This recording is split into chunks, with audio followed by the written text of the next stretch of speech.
El Jove Ballet de Catalunya va néixer el 2002. Jo tot just tornava de Londres, on acabava d'estudiar i tenia possibilitat de treballar allà, però tenia ganes de venir a fer alguna cosa a casa.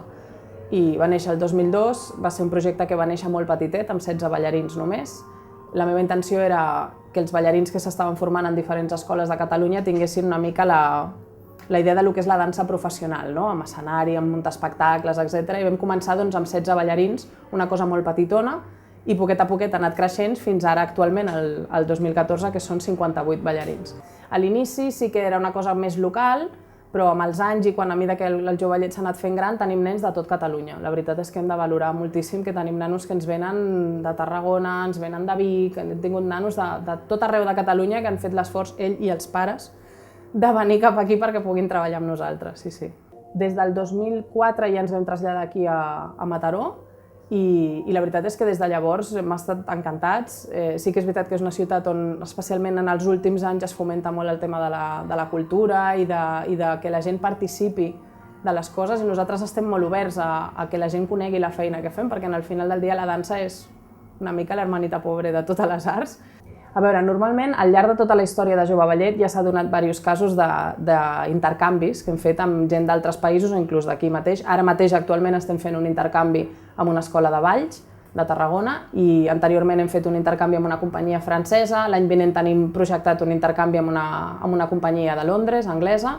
I consisteix en que aquests ballarins venen, comparteixen un temps amb nosaltres, fan les nostres classes i amb els nostres mestres, juntament amb els nostres ballarins, de manera que uns aprenen dels altres. Generalment fem un espectacle conjunt i després, a la tornada, som nosaltres que visitem el seu lloc on ells resideixen, fem classes amb ells i muntem també un espectacle conjunt. Nosaltres fomentem moltíssim el valor del companyerisme, del treball en grup, que per això fem molt aquest treball d'acollida, de que vinguin i no només comparteixin les classes, sinó que vinguin i es quedin a casa dels altres nens i comparteixin, jo què sé, demà passat, per exemple, fem una nit que ens quedem tots junts a l'escola i farem una sessió de cinema, no sé.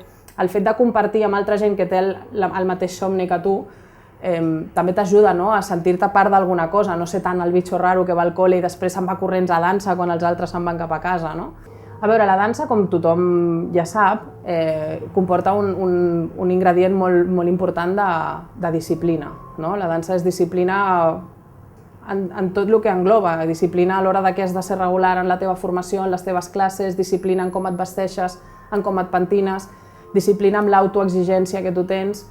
Evidentment hi ha un component molt important d'esforç, perquè la dansa és una cosa física i com qualsevol altra cosa física d'èlit, sense ser un esport, però a la llarga el ballarí és un atleta, hi ha un esforç físic molt important. Mira, jo porto 20 anys ensenyant, més de 20 anys, i la cosa ha canviat molt. Jo recordo quan jo vaig començar a ensenyar, jo era molt joveneta i la gent estava una mica més acostumada o una mica més conscienciada de que les coses costen. Avui en dia estem vivint una era, sobretot aquests més petitons, que apreten un botó i tenen tot el que volen, i és difícil la paciència, és difícil que entenguin que per més que vulguis, que querer no és poder, a vegades, i que has de posar molt d'esforç i que a vegades inclús aquest esforç no et portarà on tu vols, però que li has de posar.